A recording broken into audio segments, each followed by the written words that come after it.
Bună dimineața! Primul vlog pe anul ăsta o să mergem la lacul Constanț, care este la granița dintre Germania, Austria și Elveția.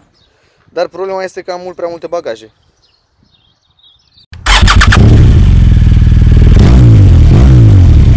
Motocicleta e pregătită, are plinul făcut, e spălată. Și avem așa, top case-ul, a trebuit să-l extind pentru că nu încăpea tot bagajul.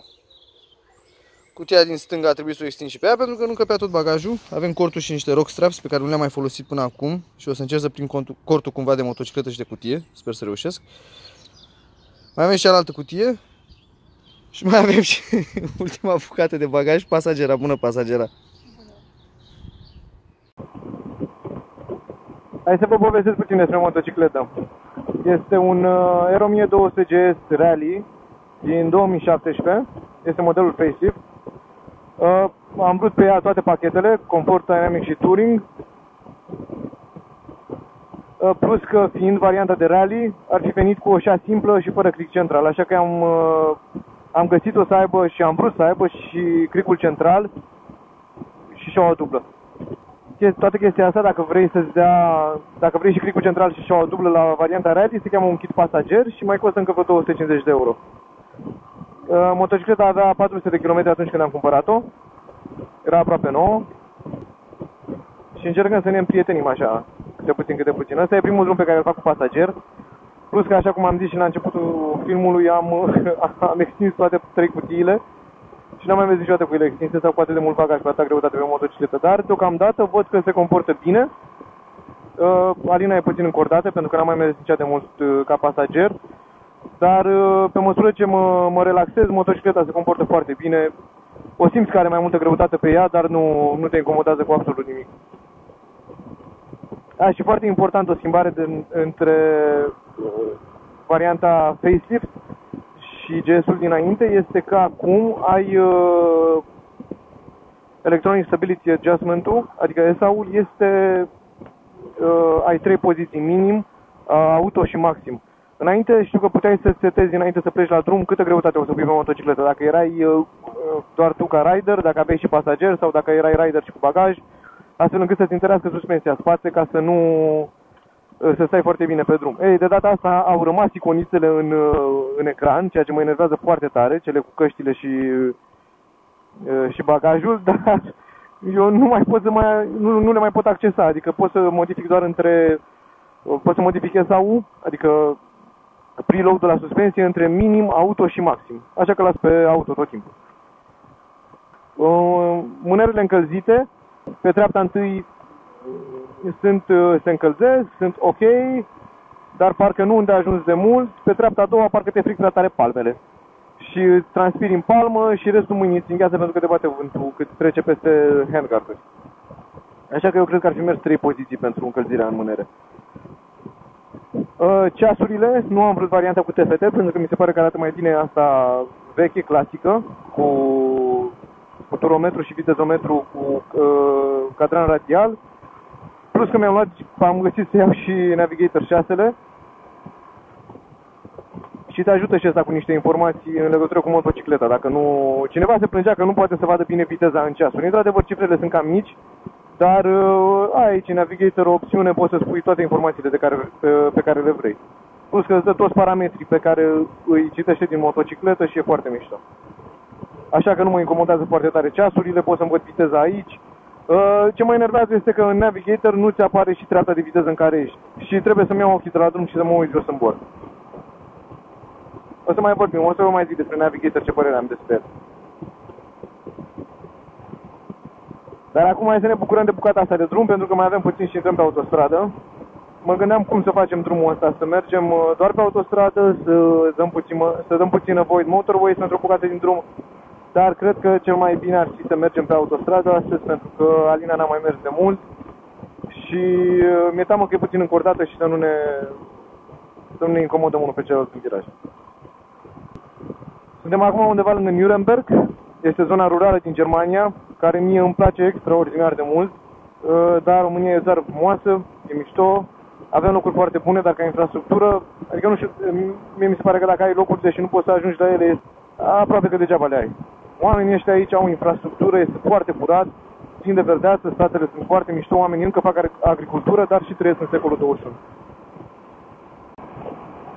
Da, suntem pe autostradă de vreo 10 km și sunt mort de foame, nu mă mai pot concentra, mi-e foame de leșin. Aici am uitat să marcheze drumul. Plană.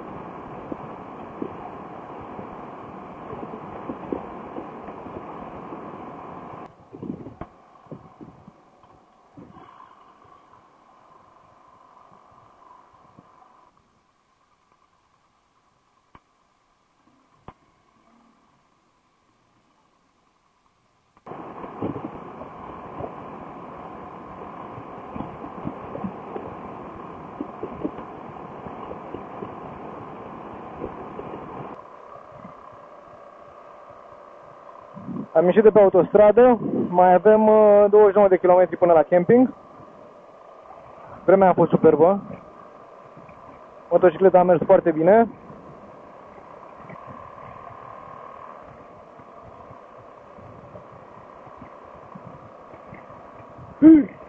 Ăla e un Zeppelin? Nu știu dacă se vede pe filmare.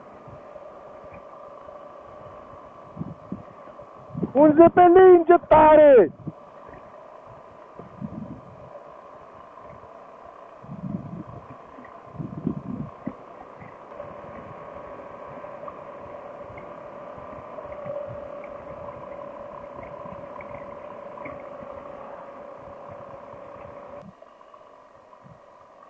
Gangster.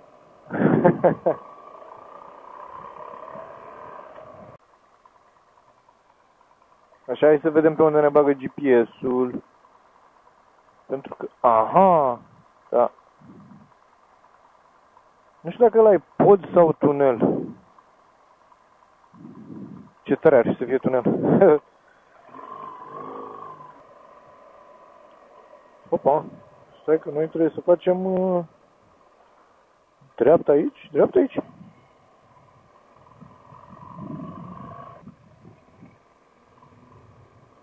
Uite lacul!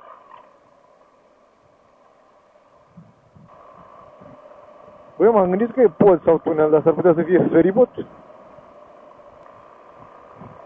Oricum, GPS-ul ăsta de la BMW are o mintea lui proprie, nu știu cum dracu calculează rutele. Pentru că mai devreme ne-a scos de pe autostradă și ne-a băgat prin niște sate. Zicea că ajungi mai repede, dar nu mi s-a părut, pentru că și timpul, și ora la care trebuia să ajungem, și distanța pe care o aveam, s-a mărit cu vreo 30 de kilometri. Am ieșit de pe autostradă. De adevăr, statele erau destul de mișto.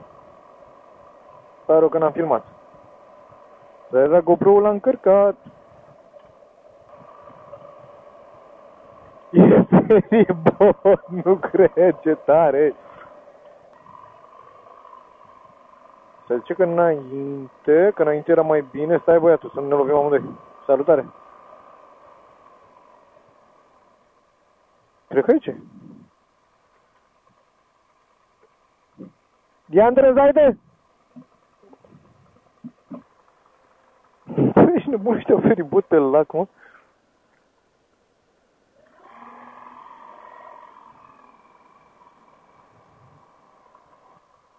Așa, și acum?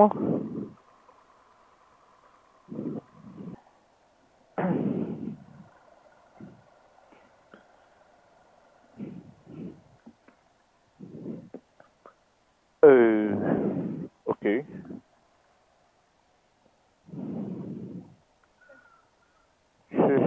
Și acum?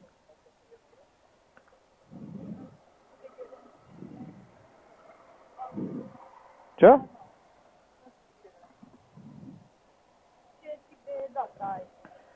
Și vezi tu moto?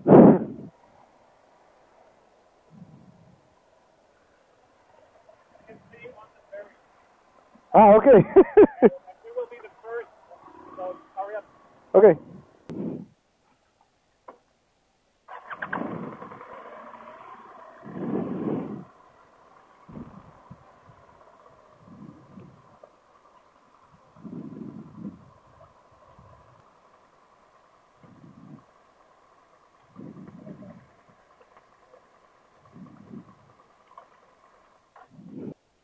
Am stat pe el la manet.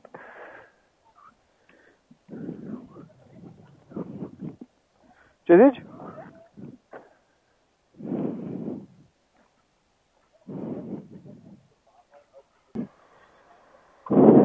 Ne-am întâlnit cu oamenii ăștia foarte mișto de pe motocicletele din față.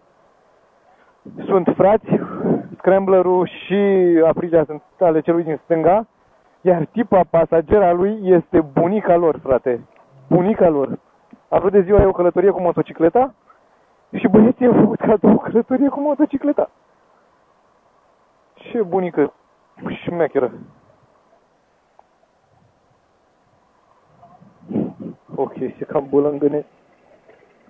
Cam ridicat și gripul. Ok.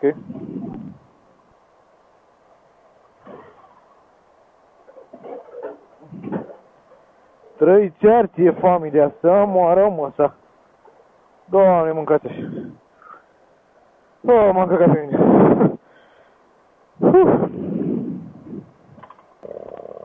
Doamne, nu mai vreau să mă fac asta niciodată.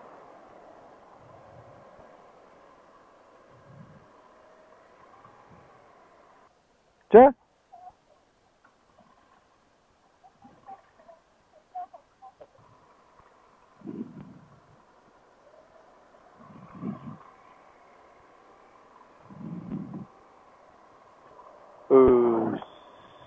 Stânga.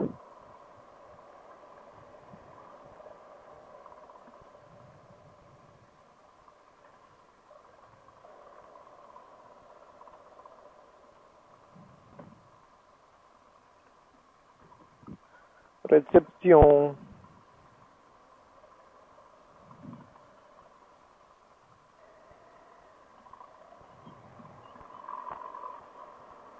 Aha.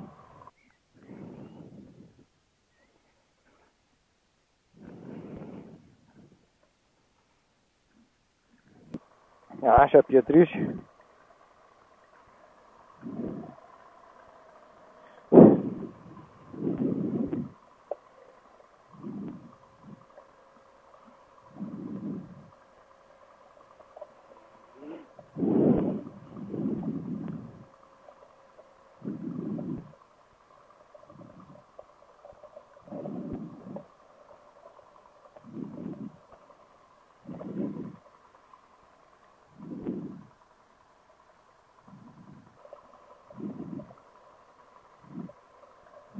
Super pietrișul ăsta de mers pe el.